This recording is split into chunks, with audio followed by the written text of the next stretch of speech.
Bonjour la France, bonjour la Belgique, goedenavond België, goedenavond Frankrijk. Fantastisch dat jullie er weer bij zijn voor een ongelooflijk interessante webinar over fotogrammetrie. C'est bien que vous êtes là de nouveau pour ce webinaire de fotogrammetrie. Je me présente, je suis Elwin van Erck, le président du Belgian Drone Federation. Ik ben dus Elwin, de voorzitter van de Belgian Drone Federation. En jullie mogen heel wat van ons verwachten deze avond. Er zijn heel wat sprekers, dus heel wat zaken die wij moeten vertellen. Meer dan 200 mensen hebben zich terug ingeschreven, plus que 200 participants pour ce soir. En als jullie vragen hebben tijdens de aflevering, dan kunnen jullie een mailtje sturen naar petra@belgiandronefederation.be. Si vous avez des questions pendant le webinaire ou après le webinaire, pas de problème. Petra est toujours là pour vous et vous pouvez envoyer un mail à petra@belgiandronefederation.be. Goed, welkom ook aan onze Franse collega's van la Fédération Professionnelle du Drone Civile, Baptiste Simoneau, voorzitter, Erwan Savio, délégué en dan Frank Richard, de juridische raadgever en verantwoordelijke voor de communicatie. Le bienvenue aux collègues français de la Fédération Professionnelle du Drone Civile, Baptiste Simoneau, monsieur le président, Erwan Savio, le délégué, et Frank Richard, conseiller juridique et délégué de la communication. Comme vous voyez, on parle en 3 langues ce soir. On parle en néerlandais, français et anglais. C'est obligatoire dans le projet européen. Zoals jullie al ondervonden hebben, spreek ik in de 3 talen. Of straks zullen de sprekers ook in het Engels spreken, maar ik spreek alvast in het Nederlands en het Frans, omdat het project het zo voorschrijft vanuit Europa dat wij daar moeten aan voldoen. Het webinar van vanavond maakt deel uit van het INTERREG Microproject Drone Future, een Europees project ontwikkeld door de 2 drone-federaties, Belgian Drone Federation en onze Franse collega's Fédération Professionnelle du Drone Civile. En dat is in samenwerking met onze vaste partners Circle of Police Leadership, POM West-Vlaanderen en Euralogistics. Wij hebben wel een aantal nieuwe partners voor deze avond. Fantastisch dat zij er ook bij zijn. En dat is dan de Bouwunie en de Koninklijke Confederatie der Landmetersexperten en de NAV, Netwerkarchitecten Vlaanderen. Verder wil ik ook jullie allemaal danken voor de samenwerking en verwelkomen we ook de leden van al deze partnerorganisaties. Tijdens de verschillende webinars die georganiseerd worden met de Europese steun komen drone-gerelateerde onderwerpen aan bod, met als doel de uitwisseling van de best practices tussen de belanghebbenden over de heen en om dat uiteraard te stimuleren. Vanavond dus over fotogrammetrie. De volgende keer, stip het al aan in uw agenda, 1 juni 2021 gaan we praten over innovatie in samenwerking met de universiteiten en de hogescholen. 1 juni 2021, dus dat is ongeveer binnen een dikke maand, kunnen jullie onze webinar bekijken over innovatie. Het gaat hard, de Belgian Drone Federation en de andere federaties staan niet stil natuurlijk. Le webinar de ce soir fait partie du microprojet INTERREG Drone Future, un projet européen développé par les 2 fédérations Belgian Drone Federation et la Fédération Professionnelle du Drone Civile en France. En collaboration avec nos partenaires Circle of Police Leadership, POM West-Vlaanderen et Euralogistics. Évidemment, on a aussi des nouveaux partenaires pour ce soir, pour ce webinaire de photogrammetrie, et c'est le Bouwunie, c'est l'organisation de la construction en Flandre. Et puis, on a encore Confédération royale des experts géomètres, on a NAV, le réseau des architectes de Flandre, et nous remercions pour la collaboration et souhaitons le bienvenue à tous les membres de nos organisations partenaires. Au cours des différents webinaires organisés avec le soutien de l'Europe, des sujets liés aux drones seront abordés dans le but de stimuler l'échange de bonnes pratiques et entre les parties prenantes, par cela les frontières. Aujourd'hui, nous parlerons donc de photogrammétrie. La prochaine fois, mettez déjà dans votre agenda, le 1er juin 2021, donc c'est environ dans un mois, nous parlerons d'innovation avec les universités et les écoles supérieures. Donc ce sera de nouveau hyper intéressant d'être là et de nous suivre pour ce prochain webinaire. Ça va fort dans les fédérations et nous vous souhaitons donc le bienvenue aussi là-bas. Maar voor ik verder ga en voor ik de sprekers ga aankondigen, geef ik eerst het woord aan Frank Richard van de Fédération Professionnelle du Drone Civile. Avant d'aborder les speakers de ce soir, je donne la parole à Frank Richard de la Fédération Professionnelle du Drone Civile. Je dirais bonsoir Frank, de nouveau, merci d'être là. Comment vas-tu? Bonsoir, Alwyn. Je vais bien. Thank you very much. I'm very good. It's okay for me. I went to the hairdresser today to try to look like you, but you are still the boss, you know. Mais c'est bien fait, c'est bien fait. Pour te ressembler, mais tu restes le patron quand même. Okay, so and we missed you yesterday. But it was a good webinar in France. So thank you very much. Good evening, everyone. As Erwin explained to you, I'm Frank Richard from French Fédération of Civil Drone, and also the legal advisor. And I'm very proud to be here tonight with you for this very interesting webinar devoted to photogrammetry by drone. I would like to thank you also, Petra Bren, General Secretaries, Sven Roel, member of board, and all the partners relating to this webinar. And this webinar follows the webinar we had in France yesterday. That was very attractive with 3 professional speakers, and I'm sure that tonight the 5 speakers will be very interesting also. So thank you for welcome. You're welcome, and I wish you a good webinar tonight. Thank you very much. Thank you, Frank.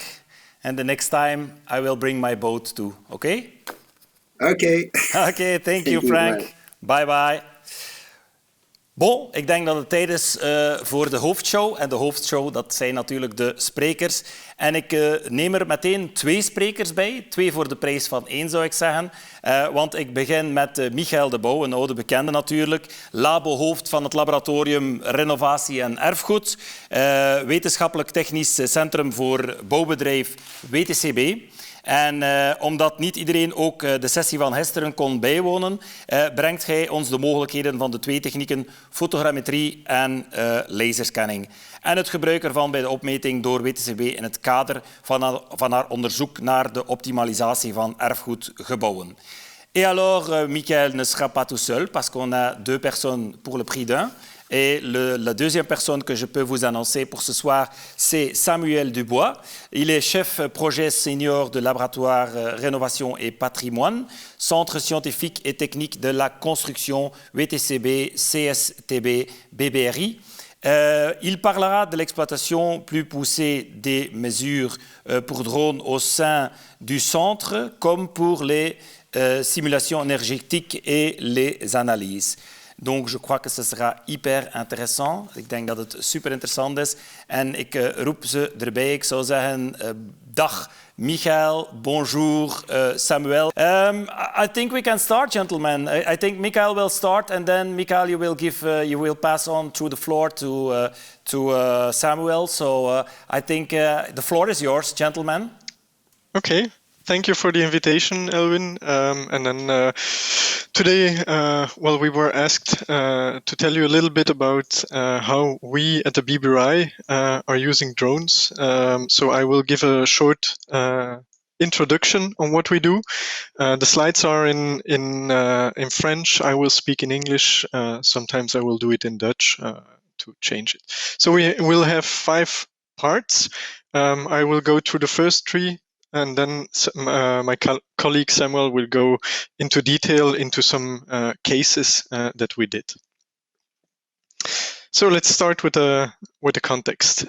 First of all, BBRI is, I think, well known.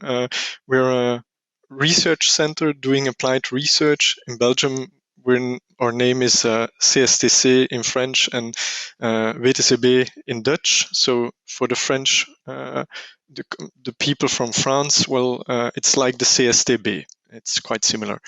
We are mainly working with our colleagues that you see on the slide on retrofittings and heritage. We have 4 main axes, and the one which we will talk about today is the 4th one. It's how we use digital technologies for our daily work. So at the moment, well, you have a lot of digital techniques. So I won't go into all of these techniques, but what we will look at today is how we capture reality. Because when we are talking about retrofittings and listed monuments, well, it's very important to get an accurate view on the buildings, to get plans, to get the facade views, the ortho views, etc. And that's what we will talk about today. You got the reality, and then with images you can get 2D information, or you can 3D. You can get 3D information, and both are very important for us in our daily work. Well, we were invited to talk about drones, of course. Let's say we started it, all of the drone aspect in 2015, mainly with some pioneering companies in Belgium. And today we are, well, Samuel as well as I are class 1 pilots, and we made also the transition towards the European legislation already. So today we're doing it by ourselves. What's important to know is that, well, we're talking about photogrammetry today. Well, within when we record buildings, well, you get a lot of different types of models, and photogrammetry, well, we start often with then a point cloud or textured point cloud, but that's completely something different from if we're talking about BIM or even 3D CAD or meshes, etc.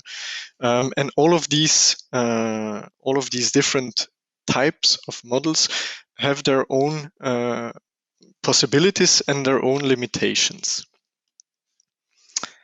Okay. My apologies. Today, well, we are in an era of point clouds. For the construction industry, it's quite new. I think for surveyors, it's something they are used to, but in the construction industry, it's often new. We are not used to work with point clouds, but it gives us a lot of information and much more than we ever had. Here you see one example of a recording we did in Zaventem with photogrammetry, and you see the detailed image, which shows that it's a point cloud. So we have millions and millions of points, and that's what we are using. But you can use that data as a basis for all kind of things. For visual renderings, of course, as you see here, that's an example of that we did in Germany. Samuel will come back to that later on today. But what we are mainly doing is analysis. And here you see, well, if we have such a rich model, well, we can perform all kind of analysis. Here it's 2 examples of how we are dealing or analyzing the planarity of the facade. Yeah? That's one of the possibilities, but we will show many others. Of course, besides analysis, it's also a very rich tool for communications. What you see here is a 3D model. Even in PowerPoint or even in PDF, you can use it to make some 3D animation and discuss with your colleagues about details, indicate problems, etc.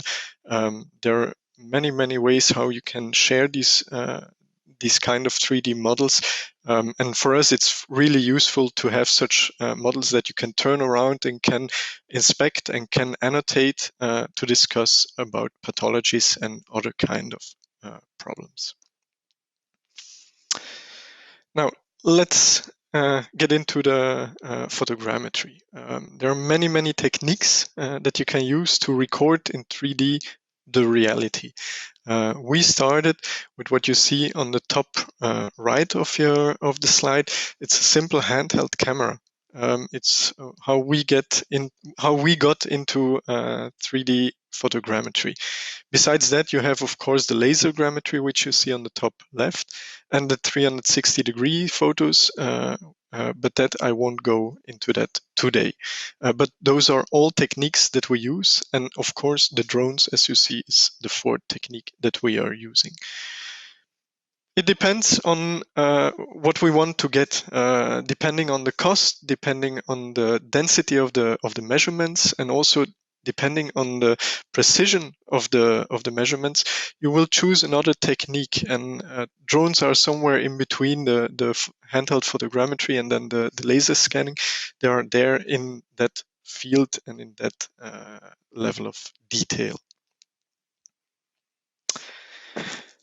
Of course, the LiDAR is a very useful, very powerful tool for us if we are talking about 3D recordings.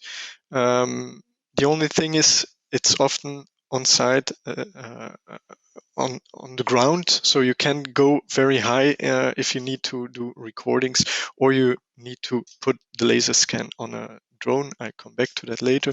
There are not so many that are already doing it with a high precision.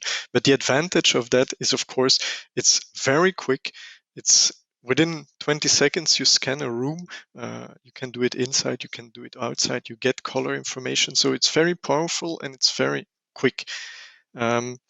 However, well, if we want to look at buildings that are higher or difficult to reach, or even go onto the level of districts or sites or cities, well, then comes in the drone, which is a very powerful tool for us to make scalar images, RGB images, multispectral, even videos, etc.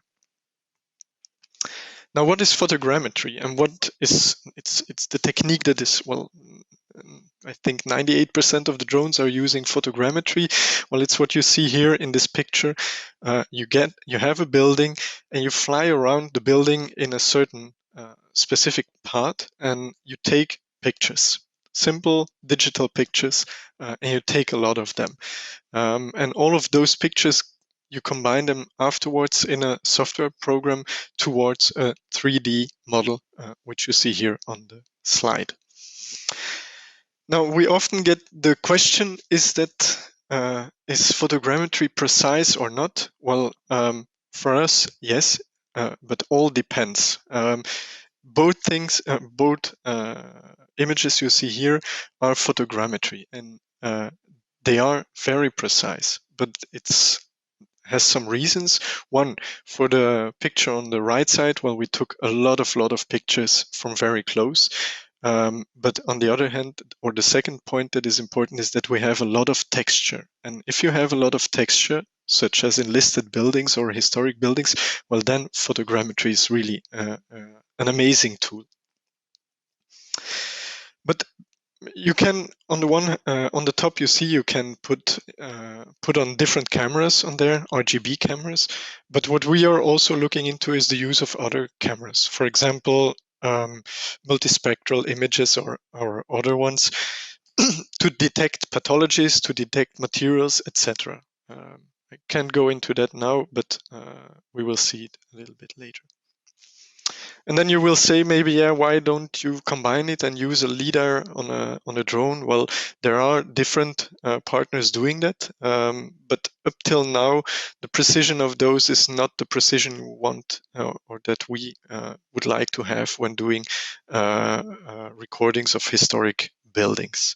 But there are certainly partners that are doing it, and they keep improving very quickly.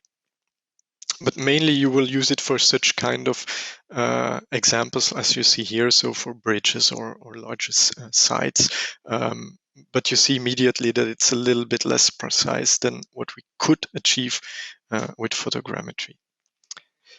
Now, where do we see possibilities? Almost everywhere. So for of course, for historic buildings and listed buildings, but also for new constructions, for large scale constructions, for building sites, for retrofittings.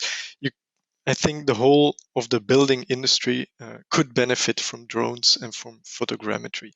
But what's for us the most important part is that is illustrated in this slide. You get 2D information, 3D information, that's very nice. But what's the most important thing is you need to think about the final outcome. What deliverables do I really, really need? And that's the first question I think that you should ask yourself when you are doing a 3D recording with photogrammetry or others. You can get a lot of information. I will give you some examples, but certainly not exhaustive.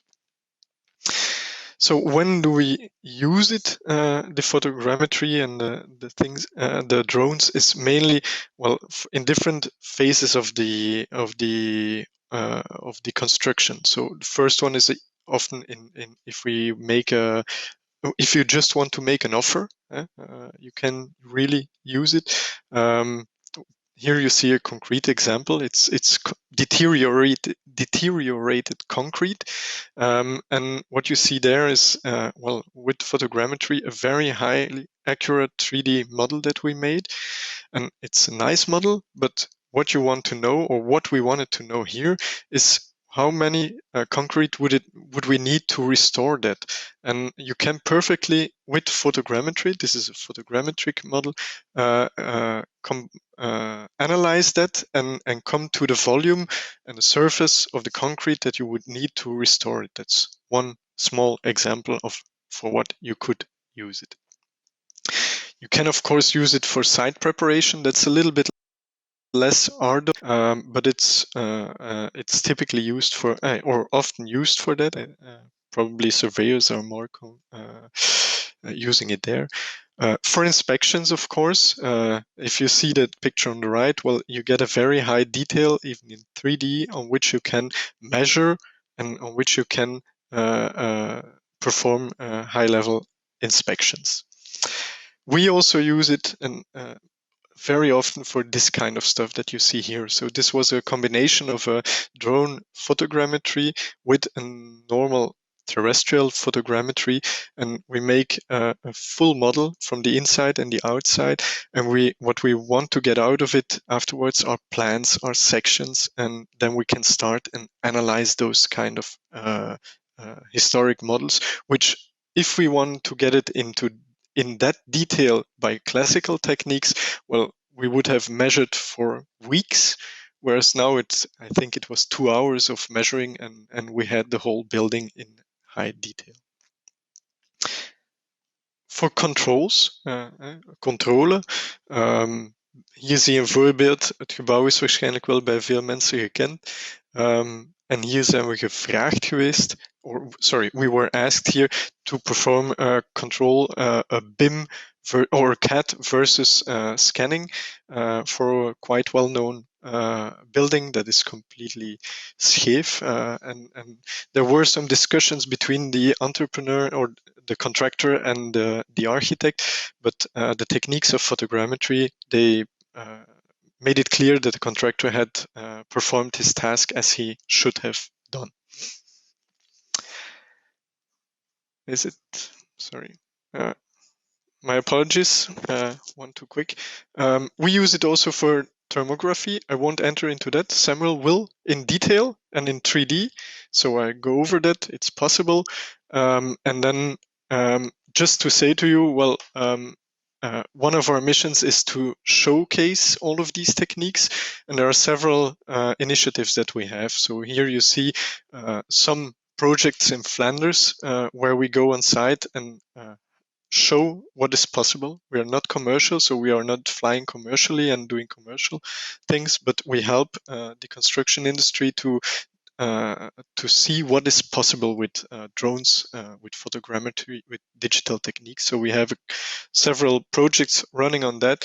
We have the same thing in Brussels. So if there are some Brussels companies, they can also contact us and we can discuss it more into detail.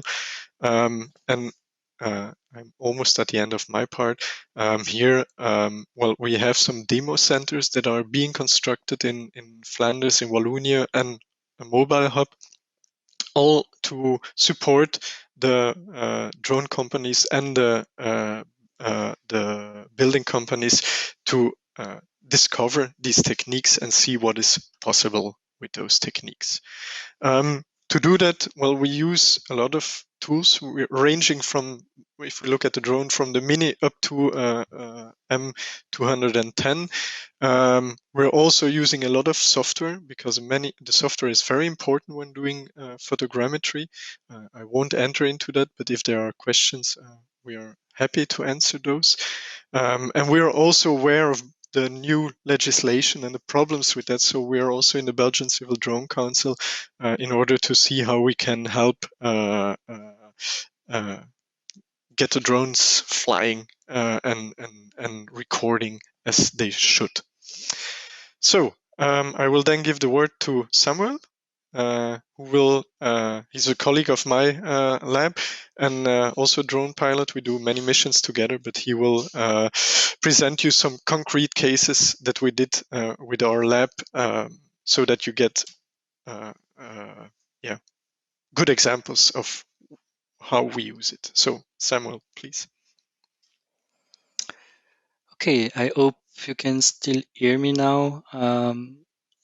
If it's not the case, please send me some message. But yeah, I will try to present 3 cases that we did with the lab, and to maybe give you some insight on the work we are doing, and also the question that we got from all these photogrammetry cases, because it's not always perfect. Photogrammetry as a main downside, it's very dependent on the condition, on the type of building, on the type of equipment that you use, and I will try to give you some of these insights. So the first case, it was asked by an architect, so we collaborate with this architectural company to get a scan, to scan this building, this old building, because they wanted to do some virtual reality model. And virtual reality, it's quite demanding because you have to reduce the size of your model. You cannot put a high resolution model into the virtual reality. It will not work. The computer are not able to provide enough fluidity into the model if you use high resolution. So that case was good for us, a good exercise to try to optimize the output of the scan to get as much detail as possible while reducing the size of the model. So we use their typical commercial drone. It's a low-cost drone, and sometimes using drone like the Mavic 2 Pro, it's a good solution because when you do not need RTK, when you do not need high precision, and there it's just for show, it's just for virtual reality, so you do not need to have an highly accurate model. It doesn't matter. So you can see the typical picture that we took. We were not flying so high. We stay close to the building, and that's maybe a remark there is that's one of the problem of the regulation with the professional of the drone industry that work with building, is that we often do not fly so high, and we feel that we are a bit limited to the possibility that we have with photogrammetry. Anyway, you see photogrammetry was done. We took some picture from the ground. We took some picture from the air, of course, and we took some laser scanning. It was there also the opportunity for us to combine laser scanning and photogrammetry and image, and to see how much detail we could get to that model and how to transfer that types of detail into an optimized mesh, because we want to keep it fluid for virtual reality. So you see, I just removed the color information for that that picture, and you see that you can see really each brick of the building. That's the typical level of detail that you can get while you combine photogrammetry with laser scanning. Of course, the strength of photogrammetry is providing color information and providing good color information. And there you really see how realistic become the building as soon as you combine laser scanning and photogrammetry. The second advantage, of course, of using drone is to get access to the roof. You could try to do photogrammetry from the ground, but often the roof would be less accurate, or you will often have shadow area on the roof. So there, combining terrestrial and aerial photography, it's really, really good. On the inside, of course, we are talking about drone. We are not going inside most of the time, or we fly with really small drone. But it's also interesting, like Michael told us, to know that we do photogrammetry on the inside, and it's working quite well for historic building. It's not so well for the new or the renovated building, but for historic building, you see the level of detail and of color information you can get. It was really, really nice. And we try to optimize the time, the scanning time to be quite quick, because if you need to take 1,000 pictures for each room, it's not achievable. So the final result of this study, just took some video. Oh, sorry, it's not starting. No, I don't know why the video is not starting, but anyway.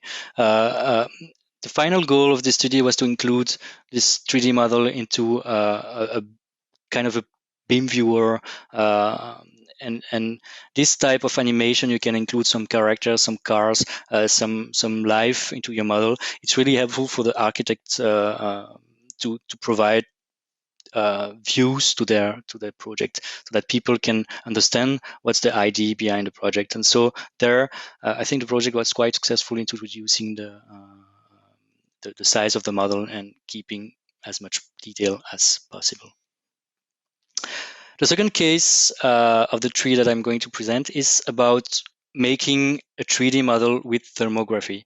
It's something that we have been hearing for a long time, but I was really struggling to find people capable of showing me a good 3D model with thermal texture on it. And I think the main problem is the resolution of the thermal image is quite low. You know that the thermal camera is often limited to like 600 pixel on 300 pixels, so it's really low. And doing photogrammetry alone on thermal image, it's difficult. So we had this flight some weeks ago when it was still a bit cold outside in Dilbeek in Belgium, and you see just some shots from the drone. We flew around this neighborhood using a nadir pre-programmed flight. So we took a lot of pictures just going top down. This video is just showing a bit the context of the study. And with the drone, we collected both thermal and RGB image. And it's really in the combination of this RGB and thermal image that you can get a lot of good outputs. And again, like Michael told us, it's important to define what do we want from that kind of image. And my goal was to get a 3D model with the thermal information included in that 3D model. So the process was creating a 3D model from RGB image.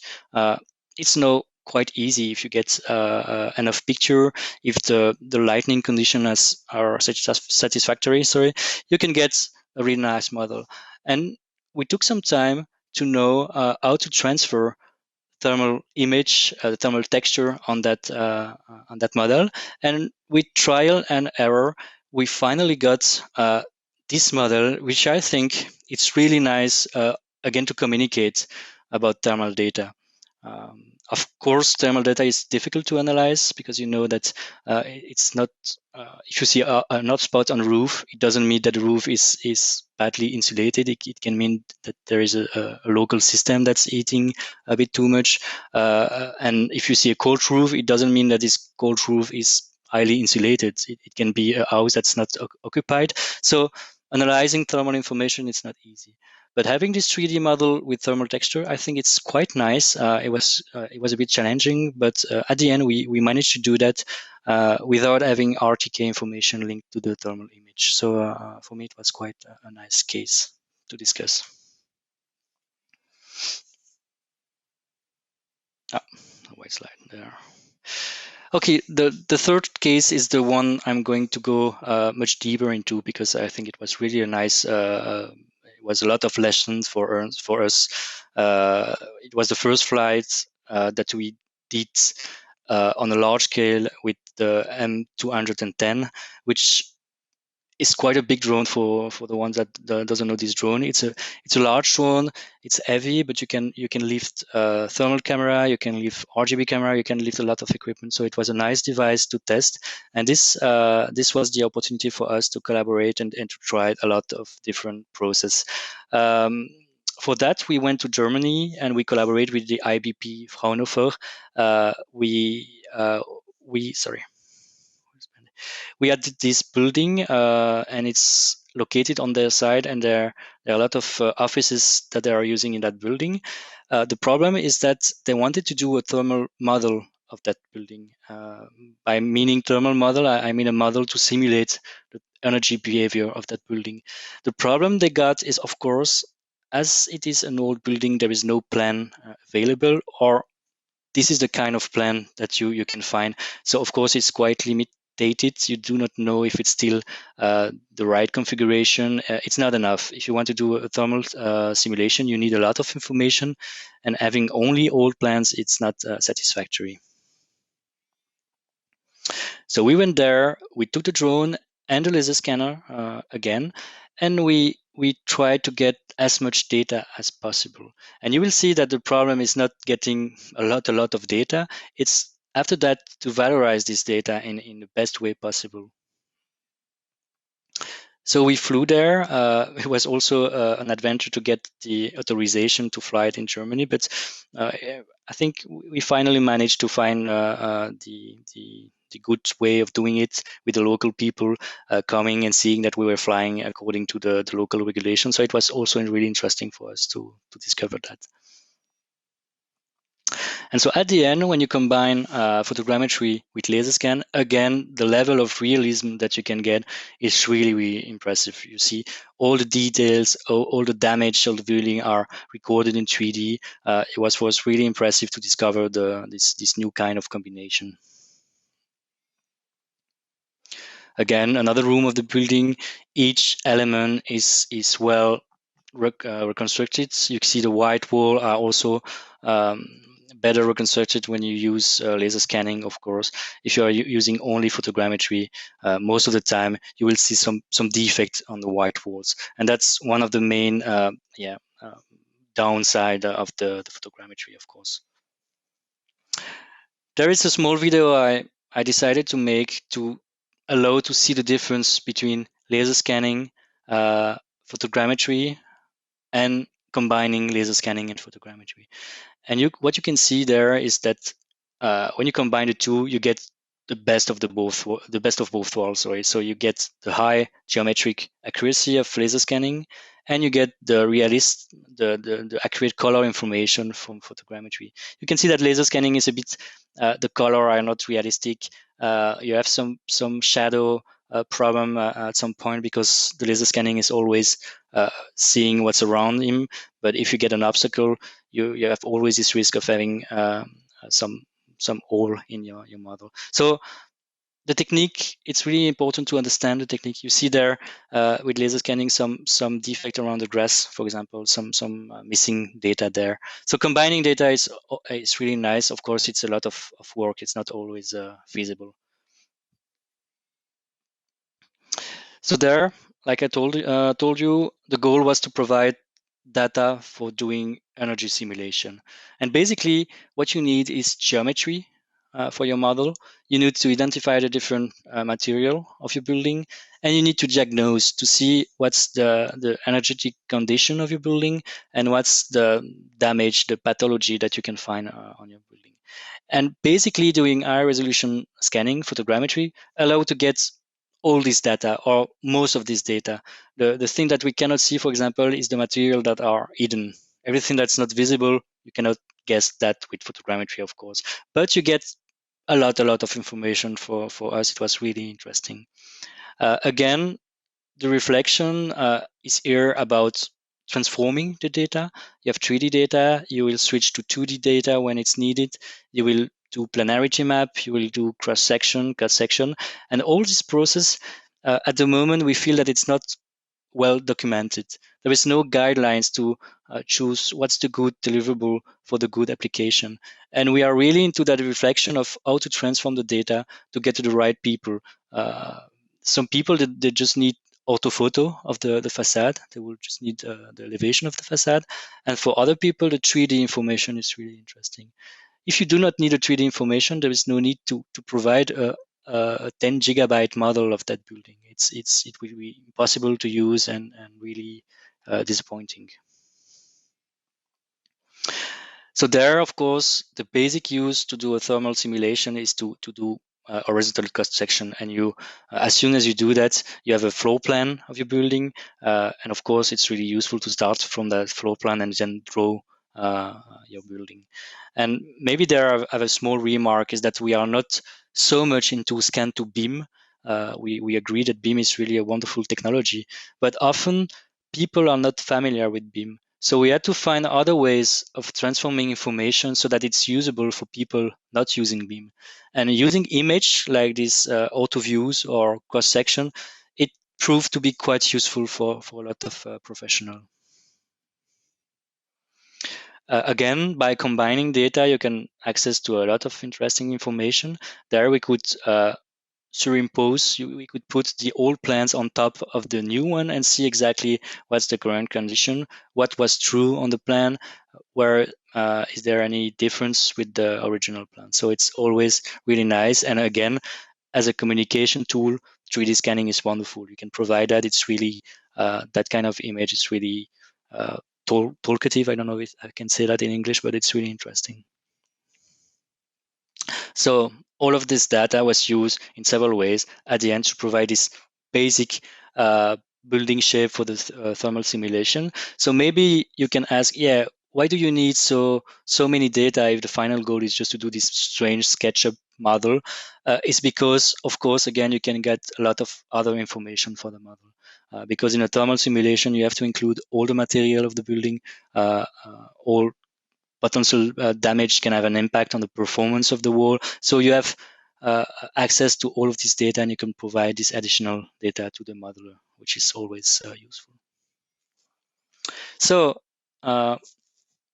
these three cases, it's only part of what we did, of course, at the BBRI, but they really show some limitation of photogrammetry or some path of research that we should look into. And of course, we are always open to hear from you or to hear from other projects being run at the moment. But if I take this building that we just see, it's a lot of data, and it's more and more data. Each scanner is providing more and more information. When you do photogrammetry, we use camera. We started with 12 megapixel. Now professional camera are like 60 megapixel. So you provide more points. The point cloud become really big, and it's more and more quick to generate this kind of data. Of course, the question is, who can make the right model? Is anyone able to provide the right level of detail? How to know that an actor, that the land surveyor is able to provide this kind of details? How to define, the additional question is how to define the right level of detail, or what do I want as a client? How can I define that really in the right way? Is it useful to get high resolution model? And I think the answer is no. For a lot of study, you do not need to have a point cloud of 10 gigabyte. You can have pictures that are more useful. So we have to think about how to process the information and how to define a mission in the right way. So if I have to summarize, there are two axes of research which are corresponding to the two challenges of photogrammetry with drones. Is first defining deliverables and specification of mission, how to get the good level of detail that I want. So you need criteria of quality. You need to define types of deliverable. What's an auto view? What's an auto photo? What's a tile model, etc. And you need, maybe, I think that's the best way to define to define path of data, how to go from that kind of model to a 2D kind of model, and then to the final output. And the second axis of research is, of course, to be more efficient to provide that deliverable, because it's really time consuming at the moment to process 3D data. So of course, artificial intelligence, automation, batch processing are example of things that we have to look into. So I will conclude here with some example of what we are doing in that aspects. So this is the kind of flow chart. I know it's quite small, but you have to see that as a flow of data. You start from a point cloud, and then you get up to the final deliverables that are in green on the bottom. And there, in that study, the final deliverable was a segmented image. So that means an image that's sorted according to different material. And to do that, you can really see, when you look at the flow chart, you can really see how the information is transformed. You start with a point cloud, then you clean the point cloud, you segment the point cloud, and then you do an auto view, and finally you do image processing to extract the data. But we have to think about this definition of different deliverable. We have a group at the moment, a study group working on that theme, and I think it's really nice discussion. We are always interested in finding other people willing to participate to that group, and you see a clear example there. When you talk about 100,000 points per square meter on the surface, it's not the same as having 5,000 points on a square meter. And we have to define classes. I know it's not really funny, but classes of quality and classes of deliverable. Regarding AI, artificial intelligence and machine learning, we are still in the early days, I think, of that. But you see this general class of machine learning, and within machine learning you have different kind of supervised learning, unsupervised learning. You can use neural network, or you can do a lot of different algorithms that you can use. And often everyone is using deep learning, because deep learning, yeah, it's quite impressive. But our reflection is also, you do not need always deep learning, because the problem with deep learning is you lose the control on the phenomena. So we have to also discuss which artificial intelligence is useful. And this is an example where you do not need deep learning. You can use traditional image processing to get the data. And I like deep learning, but it's just to show that this reflection is also important to know what's my problem and what's the right solution to answer that problem. Here, the question was to detect these pipes on site. So it's a drone photogrammetry. The photogrammetry provides this auto view of the site, the construction site, and the contractor wanted to detect this pipe. And then one of my colleagues, she worked on segmentation and then image processing software to do a CAD file of this pipe. But this image segmentation is not using deep learning. It's a more traditional type of machine learning, and in that case it was completely satisfactory. So it's really good to understand these tools. Last slide, I promise, is about a project, but I think this upcoming project is really illustrating what we are trying to do at the BBRI. So this is called Pointify. It's supposed to start in the next month, and in that project we will try to improve the tool to process the point cloud in the view of a building professional, because there are some tools like Cloud Compare or the Leica suites, or a lot of tools existing to process point cloud, but often they are a bit too complex and they are not oriented completely to the building. And there the idea was to really valorize the use of image again in point cloud processing, and to facilitate the generation of a lot of image from a point cloud, and then to extract the useful information from those images. So this is something coming, and we will also be glad to discuss that later with any one of you. So I think that was quite an overview of what we are doing. Of course, there were a lot of things that we wanted to show, but it gives you some good question, I think, to dig a bit later. So thank you. Thank you, Samuel. Thank you, Michael. I think maybe we can do the next 10 webinars with you because you have a lot of information. And I think it was a very interesting presentation here by you, Samuel, and by Michael.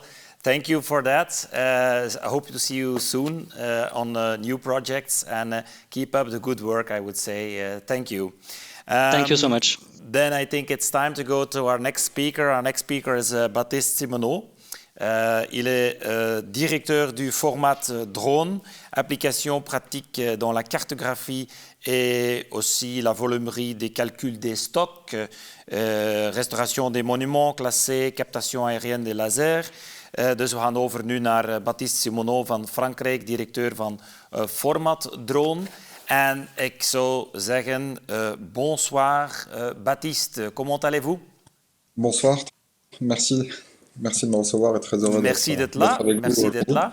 Je vous donne tout de suite la parole et vous pouvez commencer votre présentation parce qu'on est impatient de voir qu'est-ce que vous allez nous raconter. Merci. D'accord, merci à tous. Alors ce soir, je vais vous présenter des différents projets en partant de cas pratiques à propos de techniques justement de photogrammétrie appliquée, donc directement sur des techniques sur l'agriculture ou bien encore sur le calcul de volumétrie, par exemple dans le domaine de l'industrie, sur la mine et la carrière. Pour vous présenter rapidement, donc Format Drone, c'est une ingénierie technique donc fondée en 2014. Et qui comporte aussi une partie sur la formation donc professionnelle aux applications du drone civil. Donc on est basé sur 3 sites, Montpellier, Toulouse et Nancy. Et on intervient sur 3 secteurs, donc le média, l'industrie et l'agriculture. Actuellement, donc, c'est une entreprise à taille humaine avec 5 employés et on fonctionne avec un grand nombre de collaborateurs à travers tout le territoire national. Donc ce que je vais vous présenter en premier, donc, ça va être un domaine donc, appliqué à l'agriculture. Donc sur une... Alors, je sais pas, oui, sur la slide est passée. Donc sur une plantation de bananes en Martinique. Donc l'objectif de la mission, c'était de pouvoir compter les pieds de banane, en fait, les arbres, donc les plantations, parce que la banane, en fait, est un peu comme une mauvaise herbe, c'est-à-dire que c'est un plant qui ne pousse qu'une fois, et il faut le replanter chaque année, et donc le but était d'évaluer un peu le stock pour pouvoir évaluer la quantité qui allait être produite donc, sur une plantation, et en fonction des intempéries, des catastrophes, arriver à évaluer aussi l'intensité des dégâts. Donc l'objectif, c'était vraiment de pouvoir compter au plus proche de la réalité donc le nombre de pieds plantés, et surtout de pouvoir automatiser le process, donc c'était une première, parce qu'il était hors de question de recompter à partir de photos ou d'images aériennes, de devoir recompter à la main tous les plans, ce qui aurait été beaucoup trop long. Les principales difficultés donc, on avait pour ce type de mission, c'était le vent, parce qu'on est dans un environnement qui est toujours très venté, et le relief qui est un relief volcanique, donc avec très peu de surface plane, et donc assez compliqué pour faire voler des drones donc, sur des longues distances, en faisant des vols réguliers ou des vols rectilignes. Donc la technique qu'on a utilisée, c'est un drone VTools. Donc VTools, ça veut dire Vertical Takeoff Landing. Donc c'est un drone qui permet de décoller à la verticale et ensuite de passer en mode horizontal, ce qui permet de couvrir de beaucoup plus grandes capacités qu'un drone multirotor, et qui permet de couvrir donc, sur un seul vol des capacités donc, de plusieurs dizaines d'hectares, ce qui représente un net avantage et surtout une meilleure tenue au vent dans ces conditions un peu extrêmes. Le capteur qu'on a utilisé, c'est un capteur multispectral. Je vous expliquerai après dans un deuxième temps pourquoi on a fait ce choix plutôt qu'un capteur, uniquement un capteur visible. Et ensuite, on a utilisé un logiciel de photogrammétrie, donc là en l'occurrence c'était MetaShape, mais il y en a beaucoup d'autres, pour pouvoir faire l'analyse des données qui ont été faites avec ce drone. Je vais peut-être représenter en anglais, peut-être pour nos amis donc, de la communauté belge. Here we are on a banana plantation in Martinique, and the mission objective is cutting banana trees and make an automation of processing. So the technical difficulty was the wind, because in this area there is a lot of wind, and volcanic landforms will make a difficulty to find a big land to make a landing area for the drone. So we decided to choose a vertical takeoff landing drone and a sensor multispectral for analyze the structure of the trees.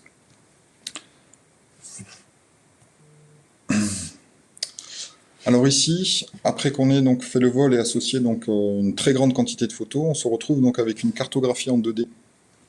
Une cartographie en 2D donc avec différents indicateurs, donc différentes bandes multispectrales donc, qui vont nous permettre d'analyser différentes choses. Donc l'intérêt d'avoir utilisé cette technologie, c'est qu'on peut se mettre un indicateur, par exemple sur la grosse photo que vous voyez au milieu, c'est l'indicateur infrarouge, qui va nous indiquer d'une échelle de 0 à 1, donc du bleu jusqu'au rouge, des indices de couleur, la santé en fait de la végétation, d'accord. Donc plus la plante était en bonne santé, plus elle apparaissait en rouge. Et donc on essayait avec ces types d'indicateurs d'essayer de différencier en fait les plantations de bananiers d'autres herbes pour ne pas commettre de faux positifs. Donc par exemple avec des palmiers ou avec de la végétation basse qui était très abondante dans le secteur.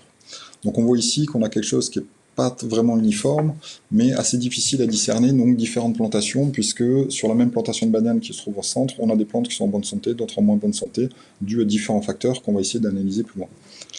Donc on a fait aussi donc une analyse avec le Green NDVI, c'est NDVI, donc ça veut dire Normalized Difference Vegetal Index, c'est-à-dire que c'est un indicateur normalisé de la différence de végétal.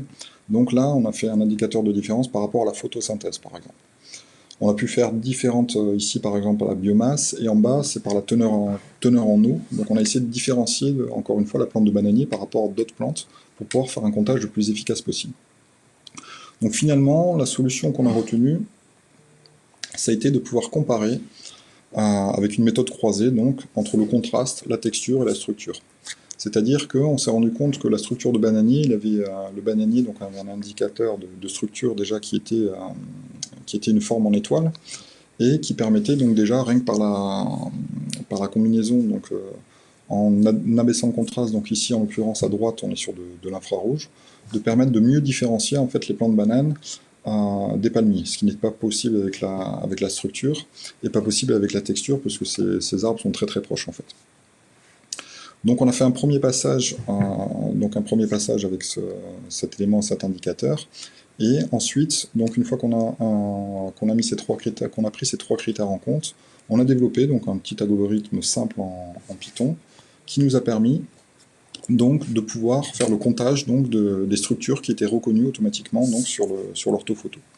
Par exemple ici on a fait une comparaison sur une orthophoto donc dans l'image visible, on a compté à peu près 1300 bananiers, mais on avait des zones floues, on avait beaucoup de faux positifs avec des palmiers par exemple qui étaient en haut à gauche de notre photo, et des repousses on voit dans la parcelle d'à côté, donc des repousses qui ne sont pas comptabilisées dans la production de bananes puisque les repousses ne donnent rien en fait.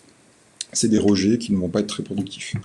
Sur la photo de droite, en utilisant donc un indicateur, donc en l'occurrence avec le capteur infrarouge, on a utilisé donc le filtre white hot, c'est-à-dire que tout ce qui est blanc est plus chaud et tout ce qui va vers le noir est plus froid.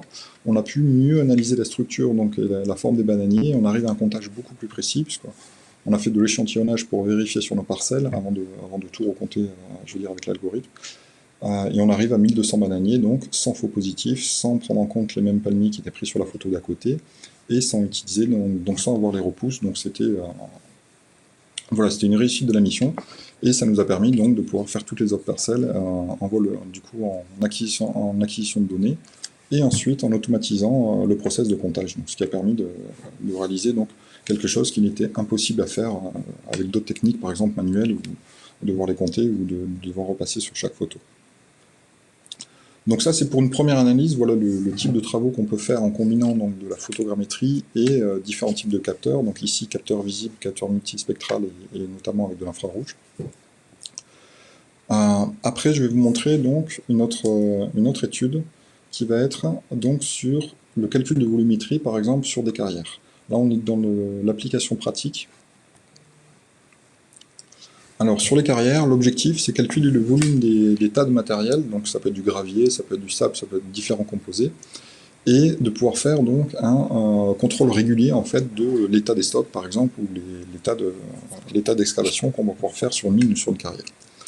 L'avantage du drone par rapport à d'autres techniques qui se faisaient traditionnellement, c'est que ça réduit le risque déjà d'avoir la présence d'une personne au sol sur la zone d'exploitation, ce qui permet de ne pas forcément interrompre dans une certaine mesure le trafic avec les camions, avec les engins qui peuvent circuler sur le site. Deuxièmement, donc c'est un avantage, c'est qu'on réduit le risque de danger et les zones difficiles d'accès, là où il fallait aller poser des points ou des cibles. Avec le drone, l'avantage, c'est qu'on va pouvoir passer sur des zones très difficiles d'accès et pouvoir les recouvrir directement. Ensuite, donc, le réel avantage du côté de la carrière, puisque ce qui intéressait notre client dans ce type de mission, c'est d'avoir quelque chose qui soit sur un prix, on va dire, relativement raisonnable et un process qui soit assez rapide pour ne pas arrêter le chantier pendant qu'on fait ce type d'analyse. Donc, l'avantage du drone par rapport à la technique traditionnelle d'un géomètre au sol, c'est qu'on va beaucoup plus vite. Sur une carrière de plusieurs dizaines d'hectares, on va réaliser toute l'acquisition de matériel en moins d'une demi-journée.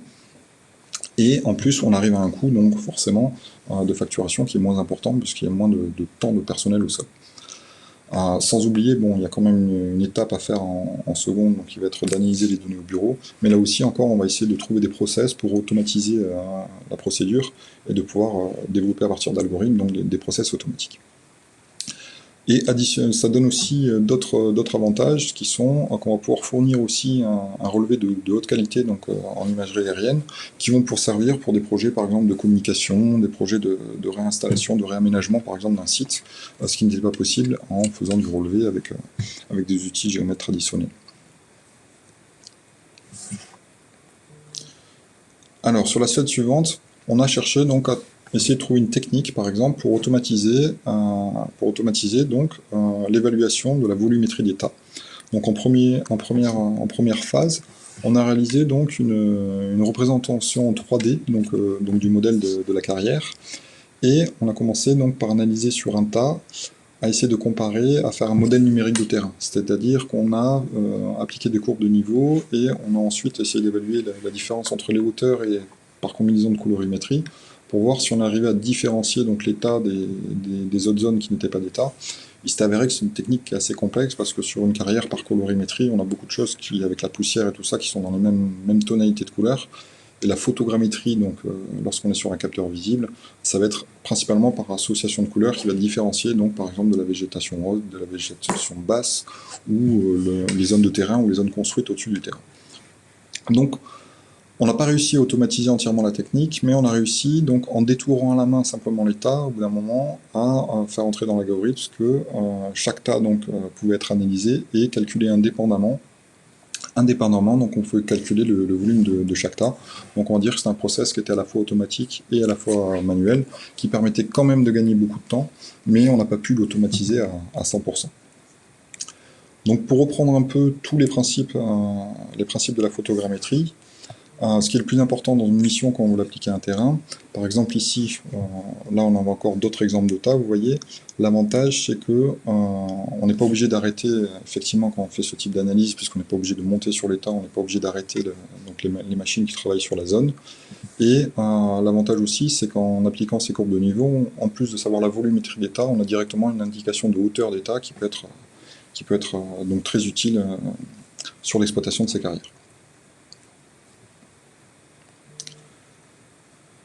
Donc pour reprendre les principes de la photogrammétrie, donc en quelques étapes, c'est l'acquisition de données, donc en premier. Ensuite, à partir de cette acquisition de données, on va générer, donc c'est un principe qui est assez simple, donc un modèle 3D, donc à partir de différentes suites logicielles. Ce modèle 3D, on peut l'utiliser aussi pour en faire une orthophoto, c'est-à-dire un modèle 2D. Et ensuite, on va analyser les résultats en fonction du besoin du client. Alors les trois caractéristiques qu'il va falloir vraiment prendre en compte en fonction de la demande du client, qui sont vraiment importantes en photogrammétrie, ça va être la résolution. En fonction du phénomène que l'on recherche, par exemple ici sur la photo de gauche, on a fait une analyse donc, par caméra thermique et on a représenté un bâtiment en 3D pour analyser par exemple les fuites de chaleur.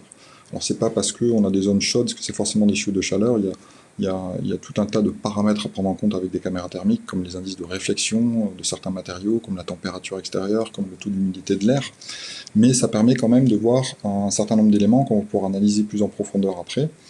Ce qui est important, c'est de se dire en fonction de la résolution, de la taille du capteur qu'on va utiliser, puisque les caméras thermiques, par exemple, aujourd'hui, ont une résolution qui est très très loin de ce qu'on peut faire en caméra visible. La plus grosse résolution qu'on peut avoir, par exemple, aujourd'hui en caméra thermique, c'est du 680 par 480 pixels. Pour vous donner, c'est à peu près la résolution maximum qu'on pouvait avoir sur un écran de Minitel il y a une trentaine d'années. Donc aujourd'hui, avec ce type de technologie, c'est une technologie qui évolue vite et qui va encore s'améliorer, on l'espère, dans les prochaines années. On arrive à une résolution assez basse, il va falloir s'approcher énormément donc, de notre sujet, donc faire un nombre beaucoup plus important de photos pour pouvoir avoir une analyse fine de détails pour pouvoir faire donc de l'analyse précise quand on recherche donc de l'inspection par ce type d'objet sur un bâtiment. Deuxième caractéristique à prendre en compte, aussi importante, ça va être la précision. La précision, à la différence de la résolution ça va être le niveau de détail, la précision c'est les coordonnées donc GPS de notre modèle, c'est comment on va repositionner notre modèle sur un plan et comment il va venir s'y appliquer. Alors je sais que la photo est peut-être un peu petite, mais ici on peut voir donc on a cartographié donc une zone, c'était pour la modification d'une sortie d'autoroute qui allait rentrer dans une zone urbaine, donc il y a toute une préétude qui a dû être faite. Et le principe, donc, c'était d'arriver à avoir le plan qui puisse se superposer le plus justement possible pour voir les évolutions entre les cartes qu'on avait et la carte actuelle, donc, qui a été faite par le drone. Par exemple, ici, on a superposé la carte du drone à la carte géoportail, qui est la référence donc, des cartes SIG en France. Et le but, donc, c'était de voir les évolutions qui ont été faites et du coup, les modifications, quels seront les impacts des modifications. Donc ce qui est important dans ce type de pratique, c'est de combiner plusieurs techniques. On va combiner les techniques de la photogrammétrie classique, mais on va rajouter par exemple des points de contrôle au sol ou des balises ou des points de contrôle avec différents systèmes de GPS pour assurer une précision qui doit être centimétrique, non pas sur la résolution qu'on cherche à avoir, mais la précision sur l'emplacement de notre cartographie sur un plan. Et dernièrement, le troisième facteur qui va être important en fonction de ce que demande votre client, donc c'est le type de technologie qu'on va utiliser. On a vu dans la présentation hier et encore dans la présentation de ce matin, donc de tout à l'heure, il y a différentes technologies, donc on va avoir le laser, on va avoir les lidars, on va avoir les caméras, on va avoir les caméras multispectrales. En fonction de ce qu'on recherche, on ne va pas utiliser forcément la même technologie. C'est pas parce qu'un laser est beaucoup plus précis de ce que peut faire une caméra visible qu'il va avoir forcément tous les avantages dans tous les types d'activités. Ici, par exemple, c'était pour une campagne de communication, donc pour la surveillance des lignes électriques et la végétation, donc l'entretien de la végétation aux abords des lignes de tension. Si on avait utilisé une caméra visible, donc ici ça a été fait avec un lidar, si on avait utilisé une caméra visible, on aurait eu énormément de mal à différencier par là où passaient les câbles et voir les différents aspects, puisque la caméra visible va s'arrêter à la matière, elle ne peut pas passer à travers la matière, et donc on aurait vu que la surface de la canopée et la surface de certains pylônes. L'avantage d'utiliser une autre technologie dans un autre spectre, par exemple de lumière, ou d'autres types de caméras avec un lidar, c'est qu'on va pouvoir passer donc, le lidar à travers une partie de la canopée, on va pouvoir redéfinir exactement les troncs, la taille des arbres qui peuvent se trouver en dessous et faire une évaluation vraiment fine et précise. Donc voilà, aujourd'hui, la photogrammétrie, c'est un principe simple, je veux dire, avec une maîtrise qu'on maîtrise déjà depuis longtemps. Il faut savoir que ça se faisait déjà, la cartographie aérienne, presque un siècle, ça se faisait déjà en avion. Aujourd'hui, on a des outils avec le drone qui permettent d'aller beaucoup plus vite, beaucoup plus simple. Sur certains types d'applications, on n'est pas obligé d'avoir des machines forcément chères. Un drone avec un tout petit capteur permet déjà de faire certains types de photogrammétrie. On a même des téléphones aujourd'hui qui commencent à être équipés de lidar et qui commencent à permettre de faire de la modélisation 3D. Donc c'est une technologie qui a un très très fort avenir. Après, c'est de trouver, donc, par rapport aux différents types d'applications, quels sont les résultats qu'on va attendre et quel choix de technologie en fonction du besoin de notre client. Ça ne va pas être les mêmes besoins, les mêmes outils, en fonction du résultat qu'on va en attendre, encore une fois, sur ces trois facteurs. Donc, quelle résolution on cherche, quelle précision, en fonction du niveau de détail qu'on cherche à analyser, ou quel spectre lumineux on a besoin de voir en fonction de quel indice, si c'est pour de l'agriculture, si c'est pour du bâtiment, pour pouvoir faire le rendu le plus précis possible. Voilà pour cette présentation. Donc, c'était une petite introduction donc, à ce qu'on fait en photogrammétrie. Donc, si vous avez des questions, on fait de la formation principalement sur ce type de technologie avec tout type de capteurs. Et donc, je vous invite, si vous avez des questions, à vouloir me les poser ou à me recontacter. Ce sera avec plaisir qu'on pourra partager tous les types d'applications qui sont appliquées aujourd'hui dans le domaine du drone en photogrammétrie. Voilà, merci Baptiste d'être là. Merci pour cette présentation, très intéressant.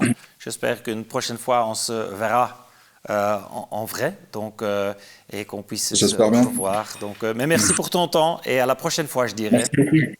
À la Dank u wel, prochaine. Baptiste, voor deze mooie presentatie. Ik zou toch wel een aantal zaken nog een keer willen onderstrepen. We zitten ongeveer aan de voorlaatste spreker. Dus een aantal zaken. Hebt u vragen voor ons? Geen enkel probleem. petra@belgiandronefederation.be. Petra staat altijd paraat om u te helpen met uw vragen. Wat moet ik u nog vertellen? U kan deze aflevering herbekijken. Wil u bepaalde stukken herbekijken of hebt u het begin gemist of moet u nu uw kinderen gaan instoppen? Geen enkel probleem. Nadien zal je op de federaties hun website de link zien met de webinar van de avond. En dan tenslotte, voor de mensen die het nog niet wisten, 1 juni is de volgende webinar. 1 juni, noteer het in uw agenda. Daar zullen we het hebben over innovaties met de universiteiten en de hogescholen. Donc, je répète, on est pratiquement aux 2 derniers speakers. Je voudrais vous dire, si vous avez encore des questions, vous pouvez envoyer un mail à petra@belgiandronefederation.be. Elle sera là avec plaisir pour répondre à vos questions. S'il y a certaines demandes pour les speakers, pas de problème, envoyez votre mail à Petra. Si vous voulez regarder cette émission, pas de problème, tout est enregistré et après vous pourrez regarder si vous avez raté le début ou si vous devez rater la fin maintenant. Et puis n'oubliez pas de mettre dans votre agenda le 1er juin, il y aura le webinaire sur les innovations avec les universités et avec les écoles de la supérieure. Voilà, c'est ça. Alors, je commence avec le dernier speaker. Ik begin met de laatste speaker. Paul van de Meulenbroek van Frankrijk, directeur van Drone Expertise Centrum, die heel wat applicaties heeft binnen de fotogrammetrische en de thematische differenties met over energie, over archeologie en zo verder en dakinspecties. Donc, pour notre avant-dernier speaker, nous avons Paul van Meulenbroek de la France, directeur Drone Expertise Center. Il parlera de différentes applications de la photogrammétrie dans différentes thématiques comme l'archéologie, les énergies nouvelles, il y a encore le relevé des toitures et il y a vraiment plein de choses dont Paul nous va raconter sur ce sujet-là. Donc je dirais bonsoir Paul, tout va bien là-bas? Oui, tout va bien, tout va bien. Magnifique. Ben, je vous donne la parole pour votre présentation. Très bien. Bonsoir à tous. Donc Paul van de Meulenbroek de l'entreprise Drone Expertise Centre. Alors je ne vais pas parler en anglais, je vais essayer de parler en français lentement pour que tout le monde puisse me comprendre, même s'il ne parle pas français couramment. Je vais vous présenter plusieurs exemples, des exemples que nous avons réalisés pour montrer ce que l'on peut faire avec l'outil drone et l'outil photogrammétrie, l'outil lidar aussi. Le premier exemple est sur le suivi des digues sur le fleuve Loire, près d'Orléans. Nous avons été contactés par un service de l'État pour faire un suivi régulier de la digue par photogrammétrie après des travaux pour modifier le profilage, donc la pente de la digue. Là où la photogrammétrie est intéressante, c'est qu'elle permet de faire une captation rapide. Je crois que beaucoup de mes prédécesseurs ont évoqué ce sujet. Elle permet également de créer une base, c'est-à-dire que nous donnons un modèle complet au client et c'est le client qui va choisir de réaliser des profils selon ses besoins à des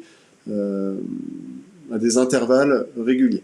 Voilà. Sur cet exemple, nous faisons un suivi par an et un suivi lorsque une crue décennale arrive.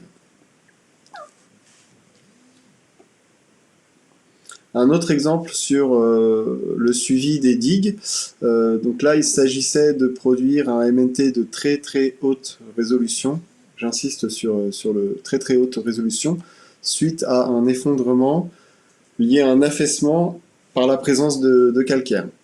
Donc voilà, encore une fois, la création d'un modèle numérique de terrain très rapide, des courbes de niveau très rapprochées, et la fourniture au client d'une base qui lui permet d'interpréter et de créer les données dont il a besoin.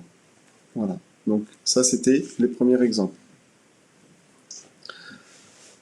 J'ai évoqué avant le fait que nous donnions des données de base aux clients. Également, toute donnée est intéressante si on produit de l'information avec. Un exemple ici avec le suivi de l'érosion et des dépôts de stock sur un site minier avec une haute activité d'érosion. Vous pouvez voir à gauche le résultat d'une campagne LIDAR, donc par la télémétrie sur le site. En gris, le sol, en vert, la végétation suite à un processus de classification. Le LIDAR permet de voir sous la végétation comme vous pouvez le voir à droite. J'ai simplement enlevé tous les éléments de la végétation pour que vous puissiez voir le terrain naturel. Vous pouvez voir la présence de deux ravines. J'ai indiqué par deux petites flèches rouges les écoulements dans le bassin versant.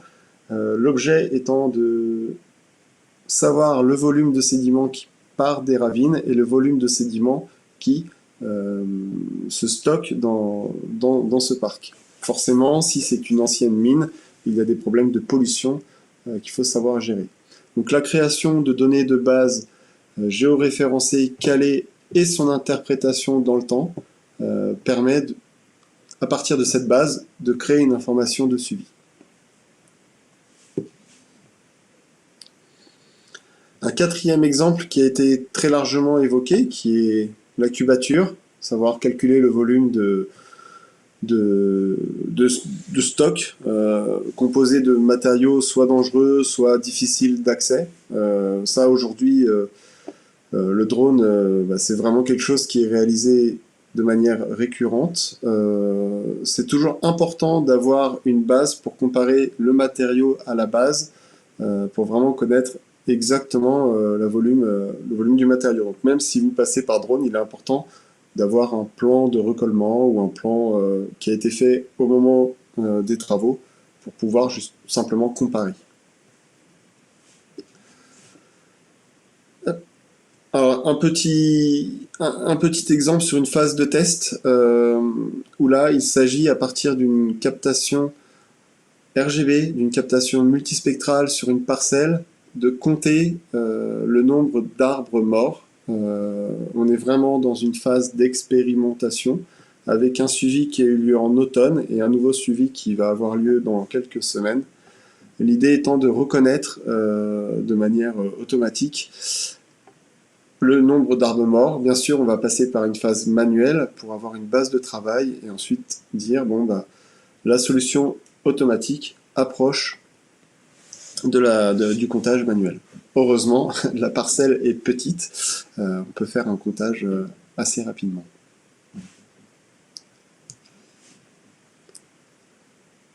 Là, des données plus sur la thermographie, ce que peut permettre le drone. Aujourd'hui, le drone est utilisé en thermographie sur les centrales photovoltaïques pour faire des inspections. J'ai plutôt illustré mon propos avec le suivi d'une crise majeure qui a eu lieu en France. Il y a eu un incendie sur une usine qui s'appelle Lubrizol.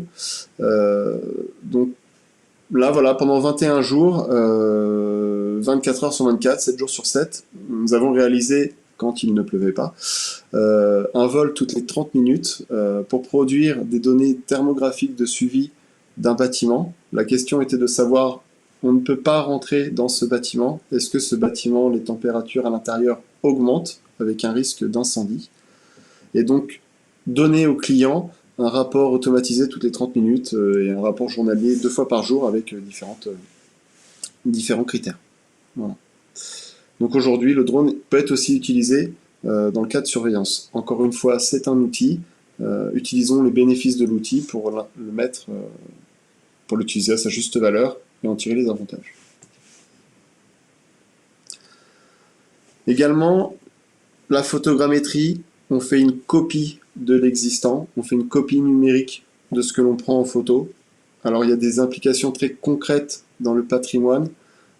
Ici, à gauche, vous pouvez voir la modélisation d'une statue à Orléans de Jeanne d'Arc. Vous avez en bas à gauche une photo qui montre cette statue dans son environnement.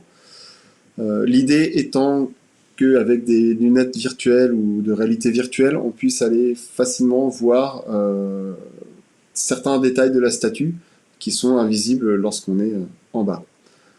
À droite, également la création par photogrammétrie d'un jumeau numérique d'un château. On recopie par photogrammétrie, on recopie quelque chose.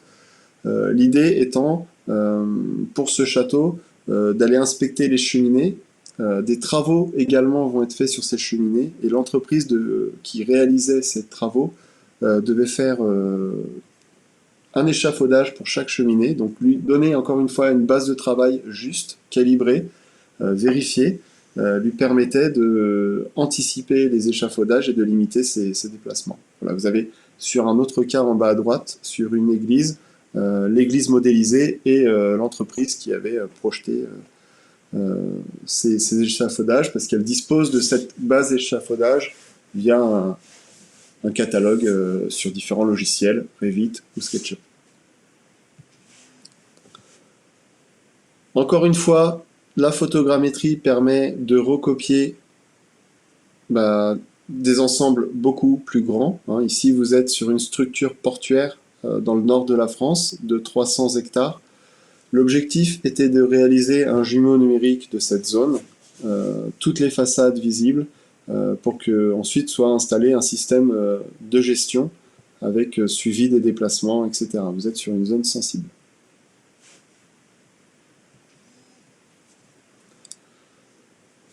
Avant-dernière slide de ma présentation, l'orthophoto. Là, on est vraiment sur un produit SIG, GIS, qui permet tout simplement de cartographier sans déformation, avec vérification et de manière géoréférencée, une zone d'activité. Vous avez à gauche différentes échelles qui vous permettent de voir la résolution de cette orthophoto.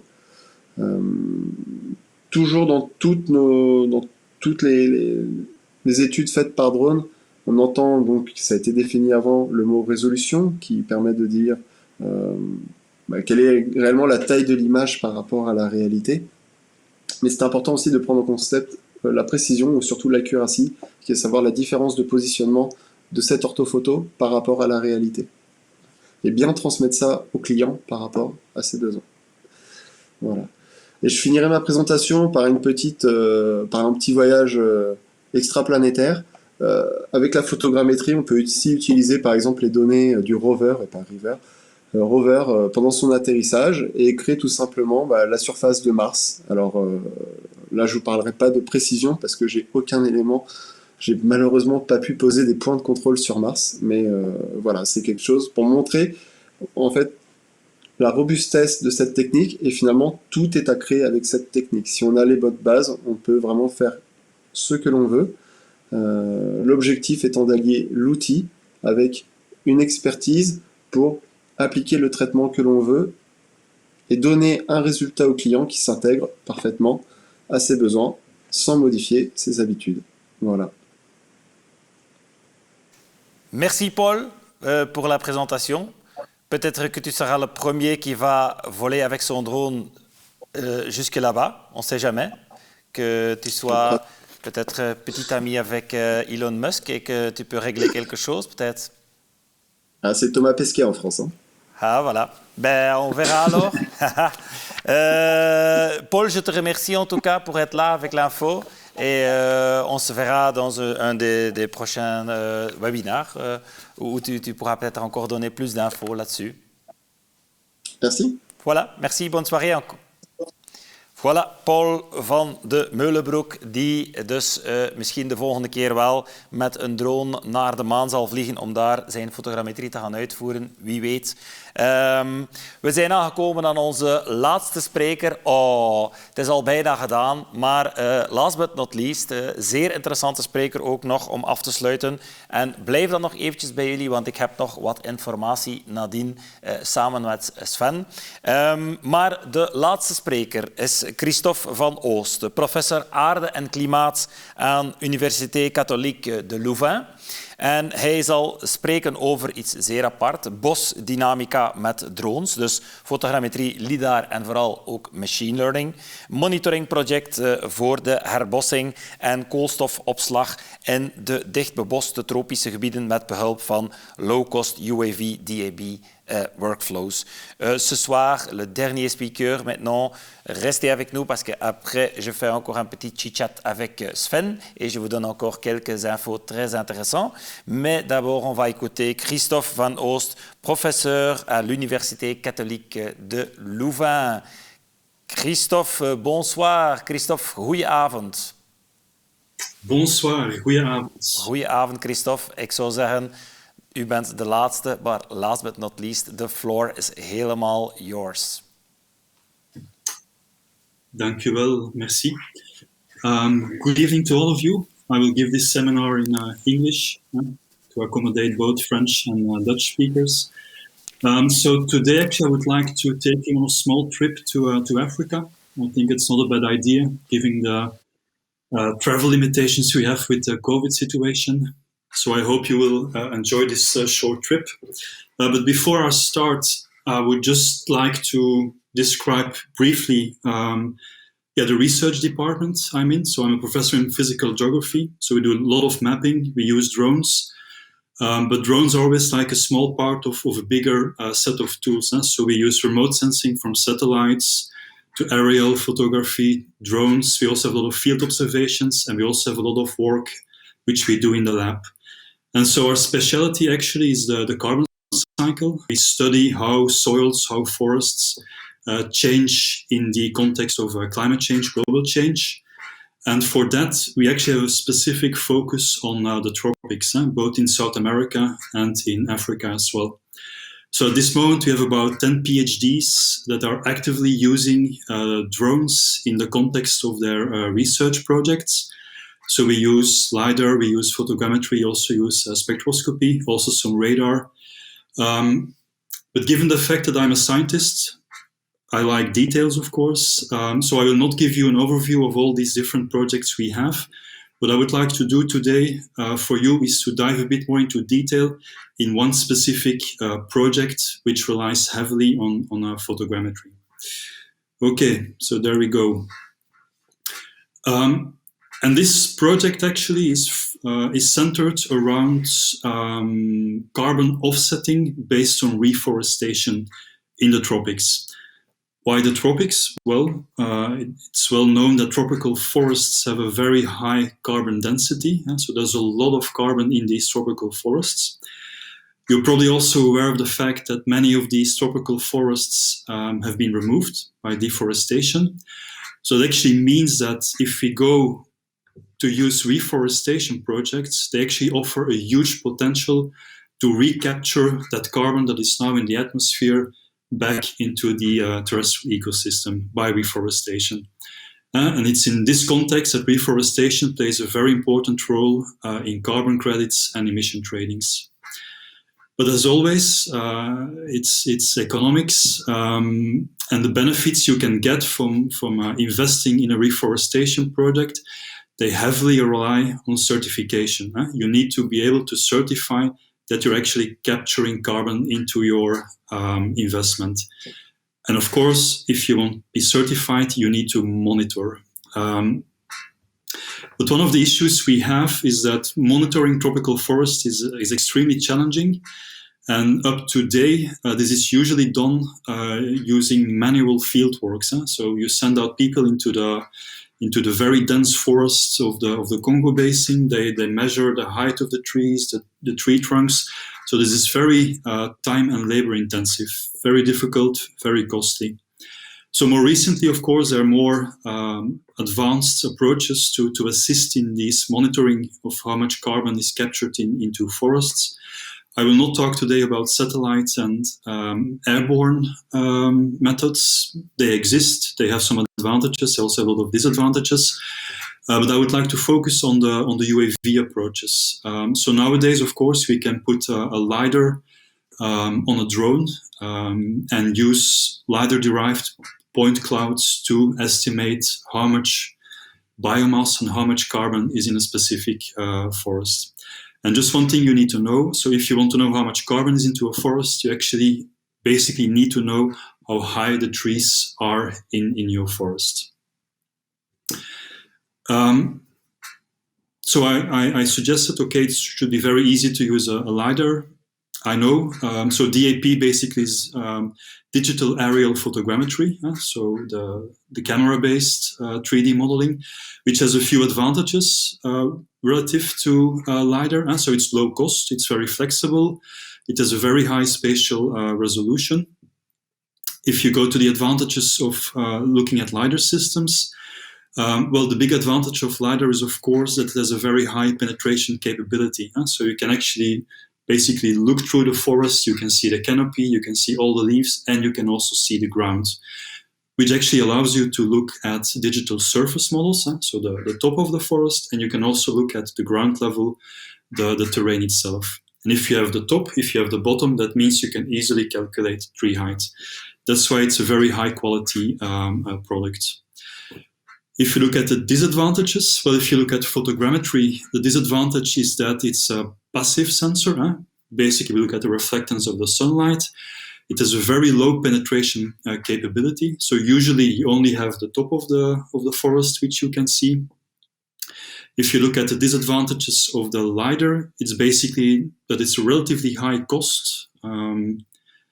It's also relatively difficult to implement because you need some expertise. It's not something you can just buy and send down to Africa and ask people to use it. So it's a bit more complicated to implement. So the problem of our study is actually that in order to monitor how much carbon is being captured in these tropical forests, we would actually need a lot of UAV platforms in different countries throughout Africa. We also need something which is very flexible because we also want to look at, for example, if you have a big storm event, we want to be capable of detecting the effect on the investment. Is there like damage? How many trees are damaged? So you need something which should be deployable at a very short time window as well. You should also be aware that carbon projects, they suffer a bit because the carbon price is relatively low. So that also means if you need to buy a LiDAR drone to monitor it, there's a bit of a disconnect between the benefits and the whole cost of the system. So you basically need a low-cost system. So the question that we have is, or had is, can actually digital aerial photogrammetry, can this actually contribute to this carbon accounting, carbon monitoring?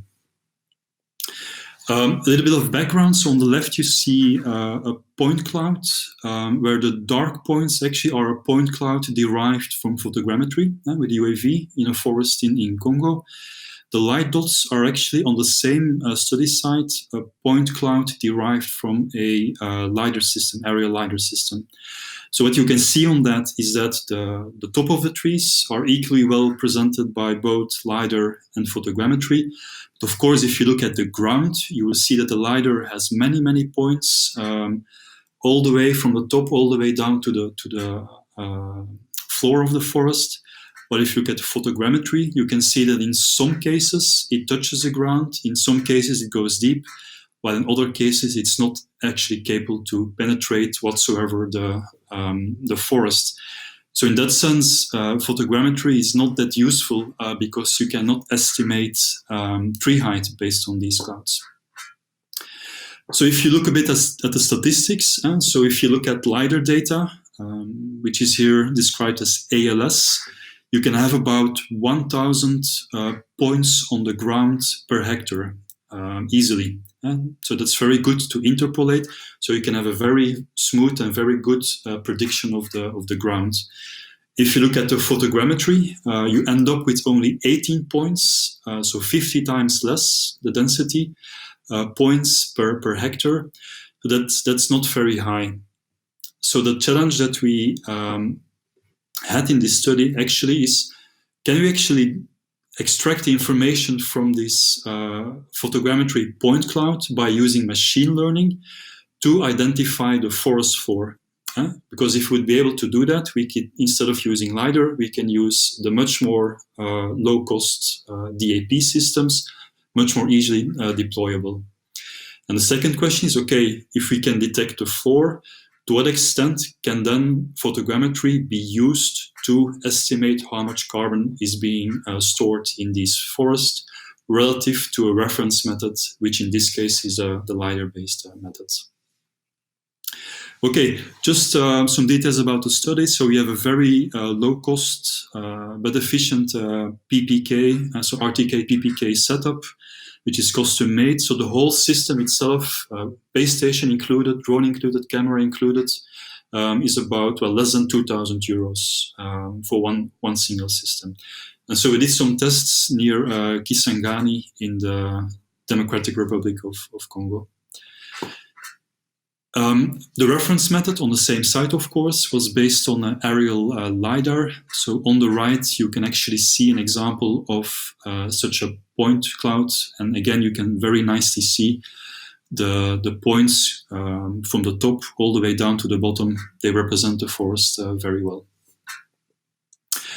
Okay, so the machine learning for the photogrammetric point cloud we actually use two types of features. So one is a spectral feature. Basically, it's color related, whether it's the R, G, or B value, brightness, U, all these kind of spectral features which you can derive from a very basic camera. This is one source of information. The second type of information which we used is the structural features. So it's about the structure of the forest, in terms of height range, the standard deviation of the heights, the number of points in a specific area. So these are also structural features that can be used in this machine learning to learn the model, what is actually a ground point in your photogrammetric forest point cloud versus which points are actually trees. So we need to split trees versus ground. I will not go into the details because there's not much time. I can just say that these machine learning methods, so there's no program involved. The only thing you need is kind of a reference data set, have a very good performance. So based on this relatively large data set which we had for Congo, the machine learning method was actually capable to detect very well the ground points with an accuracy of about 73%. I will just show you some results. So on the left, you see a LiDAR-derived terrain model, so a DTM. In the middle, you will see for the same site, based on a photogrammetric point cloud. But please don't forget that on this site, there is like a very dense tropical rainforest on top of it. So the black points you see were the points detected by the algorithm. And then we just do some specific interpolation to create the ground for the bottom of the forest. And so on the right, you can see a scatter plot between the height values of the ground, which you can derive with a LiDAR versus a photogrammetric approach. And they're relatively similar. Now, of course, the ground is not that interesting if you want to know carbon, so you need to go from ground to tree heights. So this is just a small illustration of the CHM, which is a canopy height model, so the height of the trees. On the left is the LiDAR-derived one. On the right is the photogrammetry-derived one. You can also compare this at the pixel level, so pixels of about 50 centimeters. So you see, although there is some scatter between the two methods, there is a very strong relation between the two. You can look at the same tree height slider versus DAP at the tree level. So first you segment your cloud to isolate single trees, and then you also see a very good correlation. But what is usually done in this carbon accounting is to do this at a plot scale. So basically you take an area of about 1 hectare, and then you take a bit the averages of the big trees, the small trees, and for one plot of 1 hectare, you estimate how much carbon is in these plots. Yeah, so of course, machine learning, it's fun. Applying models, it's also fun. But of course, you need to use data to construct a model. So being scientists, what of course we did is we tested our model on a completely different site, which was not used in the development of the algorithm. And so just based on a reference method, so the manual method of about 12 plots, where we measured the diameter of the trees and the tree heights. And so then we compared how a LiDAR-based approach compares to a photogrammetry-based approach in terms of the carbon storage. So if you have carbon storage measured in the field, manual versus LiDAR, you have a correlation of about 70%, which is relatively well. And so the RMSE, which is a measure of the precision accuracy, is about 52 tons per hectare. If you now do the same for the photogrammetric approach, you have a slightly lower correlation, but still relatively good, 62%. And you have an error which is in the same order of magnitude. And so basically this demonstrates that using these machine learning, these advanced interpolation techniques, you can extract a lot of information out of a photogrammetric point cloud, even under very difficult conditions of a dense rainforest. So to finish my talk, to summarize, well, I think we demonstrated that even very low-cost UAV DAP systems can provide accurate three-dimensional information of forests, not just any forest, but even the most dense forests on the world, tropical rainforests. We also demonstrated that these new techniques of machine learning actually provides a lot of added value to point clouds, as long as you have the reference data to develop, calibrate, and validate the models. And based on these two items together, we're actually capable of predicting tree height, terrain models, and also carbon storage very well using consumer grade. And you can go to the FNAC, you can basically buy a UAV. So in this case, you really don't need a LiDAR to get good quality information for your carbon storage. So what are the implications of this study? So what we suggest is that this kind of approaches and combination of photogrammetry, relatively cheap systems in combination with machine learning actually has a potential to enable a much wider proportion of the drone community to look at very complex systems such as tropical rainforests.